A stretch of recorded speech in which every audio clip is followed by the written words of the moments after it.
തിളങ്ങുന്ന കണ്ണ് ഹൃദയത്തെ സന്തോഷിപ്പിക്കുന്നു.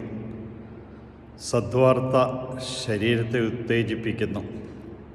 ഉത്തമമായ ഉപദേശം ആദരിക്കുന്നവന് വിവേകികളുടെ സ്ഥാനം ലഭിക്കും. പ്രബോധനം അവഗണിക്കുന്നവൻ തന്നെ ദ്രോഹിക്കുന്നു. ശാസനമനുസരിക്കുന്നവൻ അറിവ് നേടുന്നു.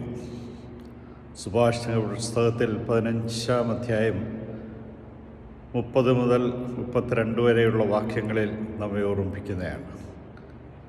തിളങ്ങുന്ന കണ്ണ് ഹൃദയത്തെ സന്തോഷിപ്പിക്കുന്നു. സദ്വാർത്ത ശരീരത്തെ ഉത്തേജിപ്പിക്കുന്നു. കണ്ണ് തുറന്ന് കാണുക, ഹൃദയം തുറന്ന് സംഗ്രഹിക്കുക, കാതുകൾ തുറന്ന് കേൾക്കുക. ദൈവത്തിൻ്റെ കൃപയും അനുഗ്രഹവും നിനക്ക് ലഭിക്കും.